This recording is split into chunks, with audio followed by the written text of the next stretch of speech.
Assalamualaikum warahmatullahi wabarakatuh. Pada pertemuan kali ini kita akan membahas mengenai pengaruh perubahan dan interaksi keruangan terhadap kehidupan di negara-negara ASEAN. Selamat menyaksikan. Tujuan pembelajarannya yaitu di mana kalian nanti akan menganalisis pengaruh perubahan ruang dan interaksi antar ruang akibat faktor dari alam. Kemudian kalian juga harus menganalisis pengaruh perkembangan ilmu dan teknologi terhadap perubahan ruang. Kemudian juga kalian harus menganalisis pengaruh perubahan ruang terhadap kehidupan ekonomi. Yang terakhir, menganalisis pengaruh konversi lahan dan pemukiman terhadap perubahan ruang serta interaksi. Langsung saja kita ke materi. Silakan lihat di layar. Di sini dilihatkan bahwa salah satu faktor yang mempengaruhi terhadap perubahan interaksi antar ruang yaitu adalah pada faktor alam.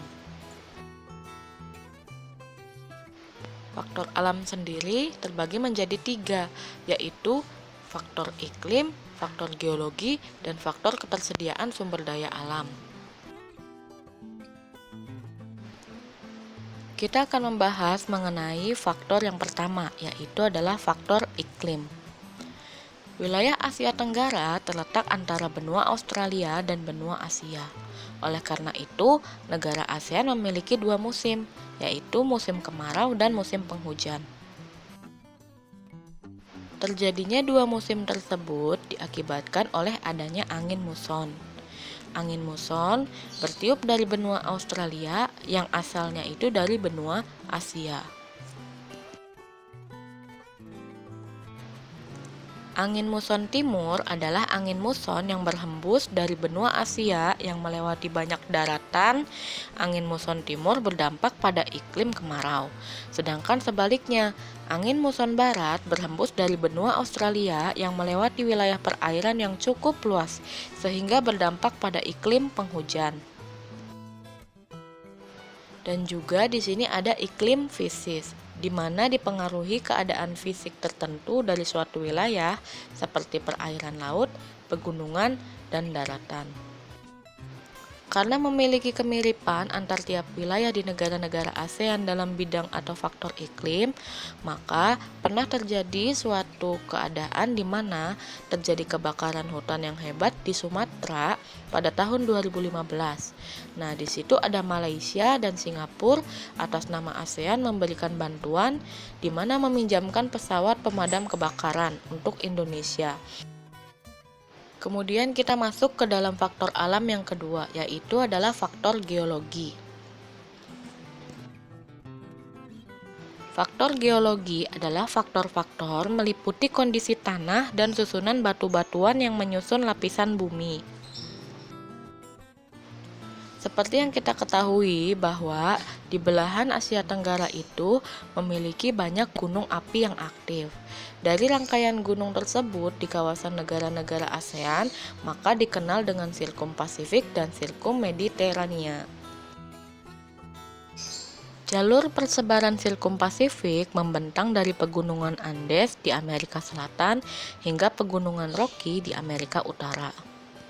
Sementara itu, pada Sirkum Mediterania, persebaran gunung api mulai dari pegunungan Alpen di Eropa, kemudian masuk ke Gunung Etna di Italia, lalu masuk ke Yunani dan Turki, dan juga Himalaya di Indonesia. Di Asia Tenggara, gunung api tersebut mulai dari Sumatera hingga Nusa Tenggara.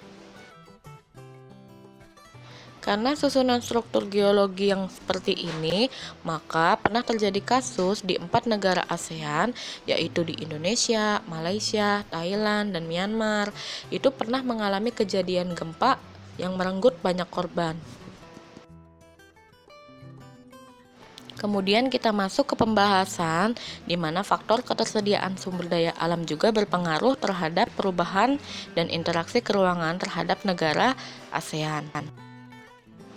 Jika kita mengamati keadaan di lingkungan kita, maka terdapat sumber daya yang ada di daerah kita dan yang tidak ada di daerah kita. Begitu juga sebaliknya, sumber daya yang ada di daerah lain tapi tidak ada di daerah kita. Hal ini juga dirasakan oleh negara-negara di kawasan Asia Tenggara.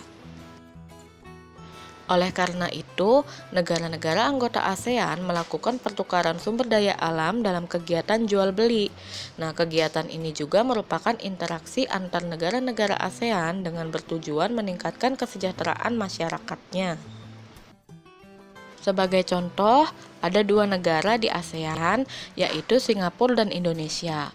Seperti yang kita ketahui bahwa Singapura itu memiliki wilayah yang tidak sebesar Indonesia dan juga tidak memiliki hasil barang tambang. Oleh karena itu, Indonesia mengirim barang tambangnya atau mengekspor barang tambangnya ke Singapura. Hal yang sedikit disayangkan di sini, di mana Indonesia itu tidak bisa mengekspor barang tambangnya itu dalam barang jadi, tetapi mengirimkannya pada bahan-bahan mentah, kemudian dikirimkan ke Singapura. Setelah diolah di Singapura, Singapura menjualnya kembali, bisa jadi ke negara Indonesia dalam barang jadi.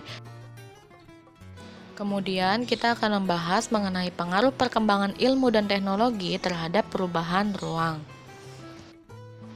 Pengaruh teknologi komunikasi saat ini membawa berbagai perubahan dalam kehidupan kita. Salah satu contohnya pada teknologi transportasi. Dalam perkembangan teknologi transportasi, kemajuan teknologi transportasi membutuhkan prasarana berupa jalan, jembatan, terminal, pelabuhan, dan bandara. Perkembangan teknologi transportasi saat ini pun berkembang dengan cepat dan tidak ada batasan untuk perkembangan itu. Hal ini juga terjadi di negara ASEAN yang memiliki sarana transportasi yang khas, tetapi pada saat ini dibutuhkan alat transportasi yang lebih cepat karena tuntutan mobilitas penduduk ASEAN. Kemudian yang selanjutnya ada perubahan dalam teknologi komunikasi. Pada zaman dahulu, manusia hanya berkomunikasi secara lisan. Setelah itu, manusia mengenali tulisan, tetapi cara berkomunikasi masih sangat sederhana dan harus bertemu secara langsung. Pada saat ini, teknologi komunikasi sudah berkembang pesat. Manusia tidak perlu lagi melakukan mobilitas fisik untuk bisa berkomunikasi dengan manusia lainnya. Karena sekarang cukup dengan telepon atau telepon genggam atau HP, kita bisa berkomunikasi dengan orang yang jaraknya jauh dari tempat tinggal kita. Untuk pertemuan kali ini dicukupkan sampai sini. Sampai jumpa di pertemuan selanjutnya masih dengan bahasan yang sama.